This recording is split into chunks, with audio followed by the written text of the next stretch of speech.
আসসালামু আলাইকুম সবাইকে। আজকে আমাদের মোটামুটি একটা রকমারি লেখকদের আড্ডা হচ্ছে। আমাদেরকে বিশু ভাই ডেকে এনেছে এবং তিনি বললেন যে ভাই তোমাদের অনেক কিছু পাওনা আছে আমাদের কাছ থেকে, তো ওগুলো আজকে আমাদের দিলেন। তো আমাদের তিনজনের মধ্যে একটা বৈশিষ্ট্য আছে যে রকমারি আমাদেরকে এই কয়েকটা জিনিস আপনাদের জন্য, আপনারা যারা বইগুলো কিনেছেন রকমারি থেকে অর্ডার করেছেন, সেগুলো একটা স্মারক হিসেবে আমাদেরকে গিফট দিয়েছেন।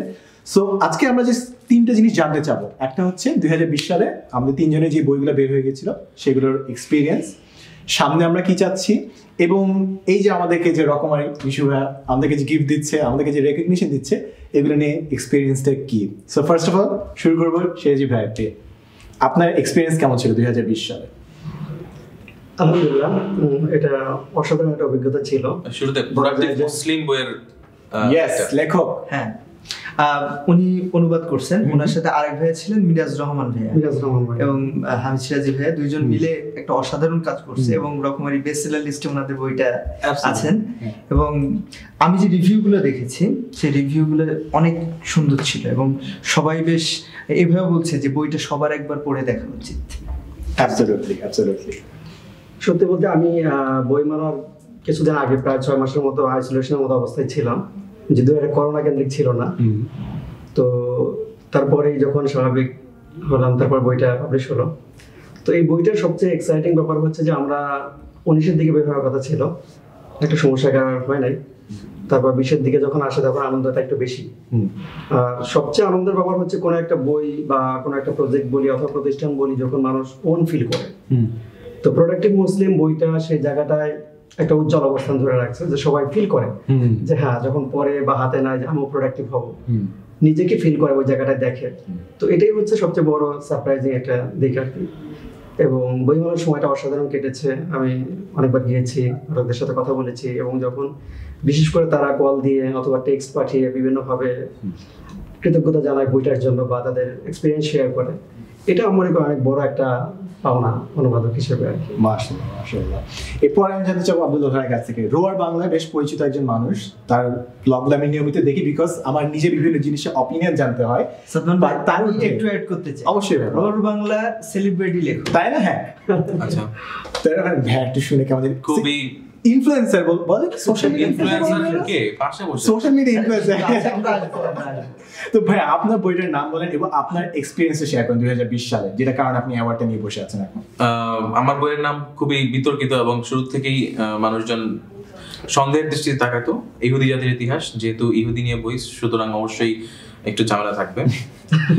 তো ঝামেলার উদাহরণ এরকম যে আমার বই যে স্টলে পাওয়া যাচ্ছে, হাবিথি প্রকাশনী স্টলে পাওয়া যাচ্ছিল, সেখানে যে কয়েকজন কি বলে এটাকে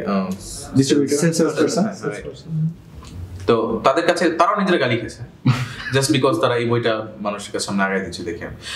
বেশিরভাগ ক্ষেত্রে এমন যে তারা জানে বইটা এখানে পাওয়া হচ্ছে, তারা এসে নিয়ে কিনে চলে যাচ্ছে, দ্যাটস ফাইন। যারা ঘুরতে আসলো, এসে দেখা যায় ইহুদি জাতির ইতিহাস বইটা ফার্স্টে নিল, একজন বইটা টাচ করবে না, বইটা টাচ করে খারাপ। ওকে, প্রথম কথা এটা ইহুদি নাম দেখে তো মুসলমান মনে হয়, এটা কে লেখছে?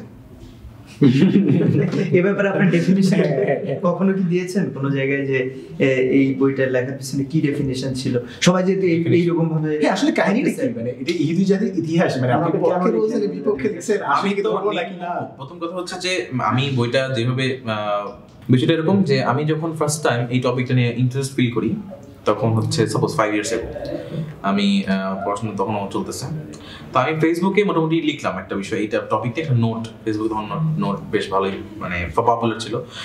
তো আমি লেখার পরে দেখলাম যে বেশ অনেক ভালো রেসপন্স আসতেছে এবং মানুষজন সেখানে কমেন্ট করে জেনুইনলি ইন্টারেস্টেডলি কোয়েশ্চেন করতেছে যে আচ্ছা এটা যদি এটা হয় আমি এটা জেনে আসছি, তাহলে এটা তো এখন দেখতেছি আসলে অন্য।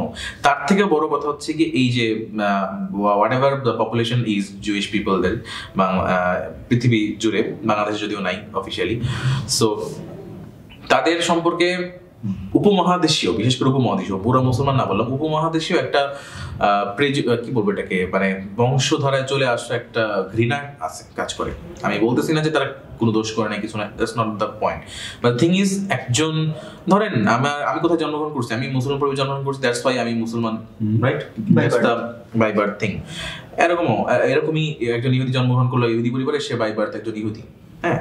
সো এটা তো তার দোষ হইতে পারে না, রাইট? তো সে নিশ্চয়ই যখন ইহুদি পরিচয় দিচ্ছে মানুষকে, তার কথাতে নিঃসন্দেহে উনি পুরোটি মুসলিম রাইটার, উনি অবভিয়াসলি একদম প্রো ইসলাম বই লিখছেন, রাইট? সো এই বইটা দেখে তার যে ইসলাম সম্পর্কে ঘৃণা আসবে এরকম কিন্তু যে কোনো একজন র্যান্ডম ইহুদিকে আপনি বলবেন না তার কি ঘৃণা নাই, রাইট? অথরিটেটিভ পার্সন যারা ধরেন এই দেশটা ইসরায়েল সাপোজ দেশটার সাম্রাজ্য বা বিস্তৃতি চায়, তাদের different issue, but general people তাদের কিন্তু এরকম নিয়ে কোনো মাথা ব্যথা না। ইনফ্যাক্ট এরকম অনেক মানুষ আছে ইসরায়েলেই এবং তারা অ্যান্টি এই সাম্রাজ্যবাদী, হ্যাঁ, অ্যান্টি জায়নিস্ট এরকম, অর্থাৎ তারা এই জিনিসটা সাপোর্ট করে না কখনো। ইনফ্যাক্ট আমি এই বইটা লিখতে গিয়ে ওখানে একজন কি বলবো এটাকে, র্যাবাই বলে যেটাকে, হ্যাঁ, সো মানে ইহুদি পণ্ডিত যেটাকে বলে, জুইশ ল নিয়ে তার খুবই ভালো দখল, তার সাথে আমি আলাপ করি। অ্যান্ড সেটা এত মানে মেসপারাইজিং একটা বিষয় যে খুবই পোলাইট মানুষ জেরুজালেমে থাকে এন্ড এভরিথিং, ইসলাম সম্পর্কে তাদের এত ভালো ধারণা, ইনফ্যাক্ট অনেক মুসলমানের সেটা নাই।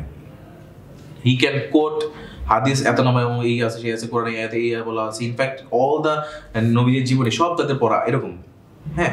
সো দ্যাট তারা এই যে দুইটা ধর্মের মানে যেই সম্পর্কটা বা মিলটা এটা সবাই অ্যাড্রেস করতে পারে। কিউরিয়াসলি মানে ব্যাপারটা এরকম যে যদিও সেমেটিক রিলিজিয়ন যেটাকে বলা হয় মধ্যপ্রাচ্যের রিলিজিয়ন, হ্যাঁ, ইসলাম, এর আগে একটা ছিল ক্রিশ্চিয়ানিটি, এর আগে জুডাইজম, এই তিনটা তো মেইন, তাই না? তো এই তিনটার মধ্যে কিন্তু মাঝখানে ক্রিশ্চিয়ানিটি আসলেও রীতিনীতি রিচুয়ালের দিক থেকে সবচেয়ে কাছাকাছি হচ্ছে ইহুদি ধর্ম আর মানে ইসলাম ধর্ম, ঠিক আছে? তারা নামাজের মতো নামাজ পড়ে মুসলমানদের মতোই, এক ঈশ্বরে বিশ্বাস করে, এরকম ব্যাপার স্যাপার। সো এই জিনিসগুলো একদম মিল। সো ইহুদি এবং এই মুসলমানদের ধর্ম ইসলামের মাঝে এত মিল থাকা সত্ত্বেও কেন এই যে এই হেট্রেড, ঘৃণা মানুষজন এটা কেন রাখে, এই জিনিসটা অ্যাড্রেস করার জন্য আমি আসলে পড়াশোনা শুরু করি 5 years ইন মেকিং। সো আমি এটা নিয়ে লেখালেখি শুরু করার পরে দেখলাম যে মানুষ আসলে কিউরিয়াসলি অনেক কোয়েশ্চেন করছে। সো আই থট এটা একটা বই হওয়া উচিত। সো আমি যেই কাজটা করি, বাংলাদেশের মুসলমানদের কথা মাথায় রেখে তাদেরই পরিচিত ঘটনাগুলোকে রেখে, এটা যদি পয়েন্ট এ হয়, এটা যদি পয়েন্ট জে হয় এবং এটা পয়েন্ট জেড হয়, এই মাঝখানের ডটগুলো আমি সব মিলাই সবগুলো ইসলামে নাই, আমি হয়তো অন্য জায়গা থেকে নিয়ে আসতে হয়েছে, ফিল দ্য ব্ল্যাঙ্কস করতে হলো, দেন সো দ্যাট একটা পুরো জিগসো পাজলটা মিলা যায়। এই কাজটা আমি করি, হ্যাঁ। সো কেউ যদি পুরো বইটা পড়ে, হি উইল আন্ডারস্ট্যান্ড যে এখানে কারো এগেইনস্টে কোনো কিছু বলা নাই, rather every stories are explained. আচ্ছা, একদম নির্মোহ, এটা হচ্ছে রাইট। তবে ইতিহাস তো এটা একটা মানব সভ্যতার একটা অংশ, তাই না? Yes, you cannot deny its existence. প্রথম কথা হচ্ছে কি, এই একটা জায়গা নিয়ে মানুষ এত কামড়াকামড়ি কেন? ইতিহাস তো ইসলামের ইতিহাস, বাঙালির ইতিহাস, ইংরেজদের ইতিহাস তো সব জায়গায় হতে পারে। সো এই জায়গাটার দাবি বলে মুসলমান বলতেছে আমার দাবি, ইহুদি বলতেছে আমার দাবি, ইনফ্যাক্ট এখানে ব্রিটিশ ম্যান্ডেট ছিল, কার অ্যাকচুয়াল দাবিটা এখানে সেটা হিস্টোরিক্যালি আসলে একজনই কি ছিল আসলে এটার পুরো এক্সপ্লেনেশন এখানে করা আছে। কিছুদিন আগে আপনি একটা বই লিখলেন এলিরিন, সেটার প্রেক্ষাপট হচ্ছে ইতিহাসকে ঘিরে, রাইট? আমি এটা করলাম, এটা গল্পের বই, যদিও এটা আমার অন্য নন ফিকশন হওয়া সত্ত্বেও এটা গল্পের বই ছিল, আমি এটা এক্সপেরিমেন্টালি করি। অ্যান্ড খুবই সারপ্রাইজিং, এখন যত রিভিউ পেলাম ইনবক্সে বলেন, মেইলে বলেন, আমি প্রত্যেকটা বইয়ের লাস্টে একটা মেইল অ্যাড্রেস দিয়ে রাখি, যদি কারো থাকে একটা ডিটেল মেইল করতে পারেন। অ্যান্ড একটা মেইল একটা 3-4 পাতা বইয়ের মানে 3-4 পাতা লিফলেটের সমান। And people R asking questions যেগুলো আমি কখনো বুঝিনি, গল্পের বই পড়ে মানুষ কোয়েশ্চেন করতে পারে। হ্যাঁ, মানে সার্থকতা তো আসলে এই জায়গায়, এইখানে, রাইট, এক্স্যাক্টলি। এন্ড ইনফ্যাক্ট ওই কোশ্চেনগুলো অ্যানসার করতে গিয়ে আমি এমন কিছু ইনফরমেশন দিতে হলো যেগুলো আমি এখন পর্যন্ত বই লিখিনি কোথাও। দ্যাটস আরো নাইস। হ্যাঁ, সো ওই বইটারও পটভূমি জেরুজালেম নিয়ে, বাট এখানে বাংলাদেশকে সামহাও এটা ইনকর্পোরেট করার চেষ্টা করি যে একজন প্রোটাগনিস্ট হচ্ছে বাংলাদেশের ঐতিহাসিক, সে যায় প্রত্নতত্ত্ব। সো তার থ্রুতে আমি কিছু একটা করার চেষ্টা করেছি, যে একটা থ্রিল দেওয়ার চেষ্টা করলাম, বাট আমি ড্যান ব্রাউন স্টাইলটা ফলো করি, যে এখানে all the historical things that is mentioned here is true. আচ্ছা, এই কথাটা আমি অ্যাড করতে চাই। কোথাও একটা লেখার মধ্যে আপনার বই সম্পর্কে রিভিউ করতে যে এরকম একটা কথা অ্যাড করেছে যে আপনি ড্যান ব্রাউনের মতো করে লেখার মানে স্বপ্ন দেখেন, এটা বইটা লিখে দিয়েছিলাম শুরুতে। আচ্ছা, তো এইটা কেন ড্যান ব্রাউনের মতোই কেন? বিকজ প্রথম কথা হচ্ছে কি, মানুষ একদম আনইনফ্লুয়েন্সড হয়ে লেখে না কোনোদিনই। হ্যাঁ, এই যে যেমন ধরো সাদমান প্রচুর এটা কি মোটিভেশন, নন ফিকশন, আমিও নন ফিকশন লিখি, সোশ্যাল মিডিয়া ইনফ্লুয়েন্সার, হ্যাঁ আমিও নন ফিকশন লিখি। সো এই যে এখানে আমি দেখতে পাচ্ছি ওই যে ম্যালকম গ্ল্যাডওয়েলের বই, right? Outlier, suppose this are the genre. এই জনরার বই কিন্তু যে আমার সামনে কিন্তু আয়মান আছে এখানে পাশে, সো আয়মান বা তার ভাই সাদমান এরা কিন্তু এই জিনিসগুলো লিখছে, রাইট? তো এখন এই জনরাটা এমন না যে আনইনফ্লুয়েন্সড, আই এম প্রিটি শিওর যে তাকেও অনেক রাইটিং কোর্স। সবচেয়ে মজার বিষয় কিন্তু আমাদের দেশের প্রেক্ষাপটে চিন্তা না করে যদি আমরা বাইরে তাকাই, এই বইগুলো কিন্তু অলওয়েজ টপ সেলিং এ থাকে। ফর্মুলাটা এক্স্যাক্টলি এই ফর্মুলাটা চলবে, যেমন ওর এই ফর্মুলাটা চলবে এই জনরাতে, আমার এই ফর্মুলাটা চলে এই জনরাতে। যদি মানুষজন পড়ে, আমি জানি এই বইটা পড়ার পরে মানুষ আরো কিউরিয়াস হয়ে মানুষ বলবে এই পরে কি হলো আমি জানতে চাই, আমি এমন জায়গায় শেষ করছি হ্যাঁ মানুষজন জানতে চাবে এরপরে কি হবে। সো এই ফর্মুলাটা আমার প্রিয় ফর্মুলা, যদিও আমি এটার মধ্যে আমার নিজস্ব জিনিসপাতি ঢুকানো হয়েছে, বাট বাস্তবের জিনিসপাতি দিয়ে আমি একটা কাল্পনিক গল্প ক্রিয়েট করবো, that's the dream I had. But এখানে আমার একটা ইচ্ছা আছে যে এক একটা টপিক বইয়ের এক একটা দেশ বা একটা ইয়েন্টি হবে, এটা উইং এ চলে যাবে এরকম। সাপোজ এখন আমি এটা বললাম সেমেটিক রিলিজিয়ন, সো আমাকে অবশ্যই উই এলাকাটা মানে এই যে এরপরে ধরেন আমি সাপোজ মিশরের কথা যদি বলি, সাপোজ আমার মিশরের ইজিপ্টের কোনো একটা মিস্ট্রি নিয়ে আমার পরে বইটা হতে পারে, এটার মধ্যে তুতেনখামেন নিয়ে অনেক ধরনের I have that idea already. So তোদের মমিটা আমি আমরা কিন্তু এক্সপোজ করে দিলাম যে আমাদের সামনে হয়তো আব্দুল্লাহ ইবনে মাহমুদের একটা বই আসতে যাচ্ছে তুতেনখামেন, এক্স্যাক্টলি হয়তো নামের মধ্যে ওই জিনিসটা বেশ ভালো যে আমরা এটা আলোচনা করতে যাচ্ছিলাম যে সামনে আমাদের প্রজেক্টে কি। সো ভাইয়া অলরেডি বলে দিলেন আমার সামনে যে প্রজেক্টটা আছে, আমি অলরেডি এটা যদিও ডিসক্লোজ করে সোশ্যাল মিডিয়া ডিসক্লোজ করা আছে, বাট আমি একটা অনুবাদ কাজ করতেছি অফিশিয়ালি পেঙ্গুইন থেকে ট্রান্সলেশন রাইটস নিয়ে এসে। ফার্স্ট মুসলিম, আবারও বিতর্কিত বিষয় কারণ বইটার রাইটার একজন ইহুদি এবং সে মহানবীর জীবনী লিখছে ইহুদি দৃষ্টিকোণ থেকে। And the thing is, best thing is, এই বইটা পড়ে কখনো মনে হবে না যে লিখছে সে একজন ইহুদি। আমি নিজে পড়ছি, আমি জানতাম না। ইহুদি তো আমি জানতাম না। পড়ছো? হ্যাঁ, বইটা ভালো না? এখন তো আমি প্যারা খেয়ে গেলাম। তবে এটা নিয়ে আমি আপনার সাথে পরে শেয়ার করবো একটা পয়েন্ট, এগুলো অফ দ্য ক্যামেরা। সো কারণ এখন এই জিনিসগুলো যদি যে হয়ে যায়, এক্সপোজড হয়ে যায়, অনেক কিছু হয়তো থাকতে পারে। এই বইটাতে যেটা হয়, এই বইটার মাঝখানে হ্যাঁ there will be some points যেখানে বুঝতে পারতেছেন যে রাইটার মানে মহিলা she is not Muslim, so অনেক কিছু যেগুলো আমরা এমনিতেই জানি সেই জিনিসগুলো তাকে পড়ে জানতে হচ্ছে, অনেক সময় হয়তো বা ভুল রেফারেন্সের কারণে উনি কিছু ভুল জানেন। সো আমি যেটা করি, যেটা আমি জানি অ্যাটলিস্ট, যে এই জায়গাটা এখানে ভুল লিখছে, so what I am entering is আমি আজকে লিখে দিচ্ছি অনুবাদকের নোট দিয়ে actual information is this. Actual ঘটনা কি ভাইয়া, যারা প্র্যাকটিস করে তারাও কিন্তু এই যে ভাই একটু আগে বলতেছিলেন যে আপনার টেক্সট, কনটেক্সট, আর একটা হচ্ছে আপনার কন্ডিশন, এই জিনিসগুলো না বোঝার কারণে কিন্তু অনেক সময় আমরাও কিন্তু ভুল মিনিং করি। এক্স্যাক্টলি, এটাকে শানে নজরুল বলে যে একটা জিনিস নাজিল হলো যে কেন নাজিল হলো, সো এই কনটেক্সটটা কি এটা না জেনে মানুষজন, এটা কিন্তু ট্রলও হয় যে আমি যদি কোনো এক্সপ্লেন করতে গেলাম খালি সবকিছু আমি কনটেক্সট টেনে এনে এক্সপ্লেন করে করে দিলাম, দ্যাটস নট অ্যাকচুয়ালি ট্রলেবল থিং। এটা অ্যাকচুয়ালি এটাই এভাবে এক্সপ্লেন করা উচিত। এই সময়টা বুঝতে পারো, আমার এই সময়টাকে ইন্টারপ্রেট করা হ্যাঁ, সবকিছু কি 1400 ইয়ার্স আগে কোন একটা স্কেল দিয়ে মাপলে আসলে আপনি কখনোই বুঝতে পারবেন না যে দিস ইজ এটাই অ্যাবসলিউটলি কিছু নাই এখানে। ঐতিহাসিকের কাজ হচ্ছে নির্মোহভাবে ইতিহাসের সময়, সেই সময়টা এবং সেই সময় সভ্যতা এবং সেই সময় শাসক যাই থাক সেই বিষয়গুলো তুলে ধরা। তো এখানে তার কোনো আলাদা কোনো পার্সপেক্টিভ থাকে না বা থাকে না, উদ্দেশ্য থাকে না যে আমি এদিকে নেবো সেদিকে নেবো, সে সত্যটা তুলে ধরবে, এটাই হচ্ছে তার কাজ। আপনার কাছে প্রশ্ন থাকতো, সেটা হচ্ছে আপনার এরপরে বই পরিকল্পনাটা কি? আপনারটা কিন্তু শোনা হয় না, আমি আসতে যাচ্ছি যে এরপরে হচ্ছে আমাদের সাদমান ভাই। ভাই আমাদের সামনে ফ্রেঞ্চ ফ্রাইটা রাখা হয়েছে যেন এটার লোভে অন্তত আমরা দুটো শেষ করি। এটা আমরা ফিকশনটা লেখার ইচ্ছা অন্য অ্যাঙ্গেল থেকে। বিষয় পড়ো। হ্যাঁ, গ্রাফিক নভেল পড়ি, মানে যেটা কি ফিকশনে কাউন্ট হয় না, মানে উপন্যাস পড়ো, মানে দেখছেন আমাকে বাদ দিলে, যে কোনো ভাবে আমাকে বাদ দিলে উপন্যাস পড়ো অনেক কম ভাই, একটু মানে সব প্রশ্ন করলে কেমন হয়। আমি যদি সাফল্যের দিকে চিন্তা করি তাহলে হচ্ছে আপনার বইগুলো মানুষ বেশ ভালোভাবে গ্রহণ করছে, প্রচুর মানুষ কিনতেছে, যার কারণে আজকে বেস্ট সেলার অ্যাওয়ার্ড পেলেন। জি, তো মানে একটু কখনো ভিন্ন ঘরানার একটু লেখার ইচ্ছা জাগে কিনা এই ব্যাপারে? আমার খুব ইচ্ছা একটা গ্রাফিক নভেল নিজে আঁকা, এবং জিনিস হচ্ছে আমি যদি এই জিনিসটা, তো আমি যদি আঁকতে যাই তাহলে there is a problem, so আমি চিন্তা করলাম যদি রোবট করি তাহলে কি ওটা খারাপ হবে? সো আমি চিন্তা করছি যে কিভাবে আমি গ্রাফিক নভেলটা করতে পারি, but at the same time যেগুলো জিনিস আমার মেনটেন করা দরকার ওই লিমিটেশনের মধ্যে থাকতে পারি। সো এটা কমিক লিখবা কমিক না, গ্রাফিক নভেল ভাই, মানে কমিক বললে ভাই মানে হ্যাঁ কমিক comic খারাপ না। রেসপেক্টেবল বাট গ্রাফিক নভেল আর কি আরেকটু সেজ ধরে থাকা যায় আমার মনে হয়। উপন্যাস So what is your favorite graphic novel? একটাই ভাই পড়ছি সোফার হাবিবি।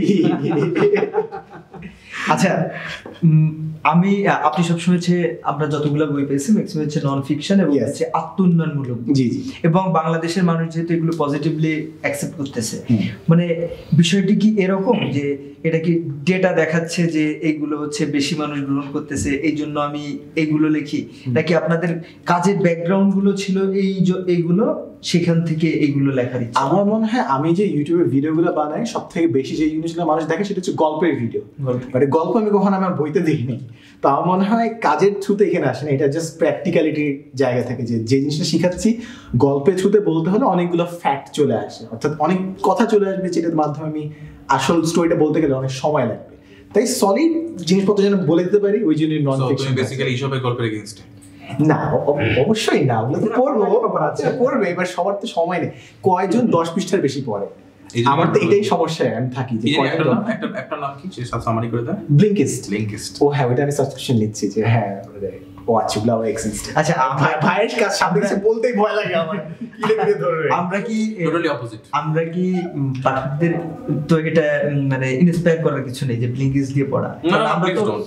কারণ ওই যে আবার কনটেক্সট কন্ডিশনের ব্যাপার স্যাপার চলে আসবে পুরো বইটা পড়া। আমি এটা বিপক্ষে, যদি ভাই 300 পৃষ্ঠা বই যদি কখনো কমপ্লিটই না করা হয় 300 পৃষ্ঠার ইতিহাস তুমি কি 10 পৃষ্ঠায় পড়বা?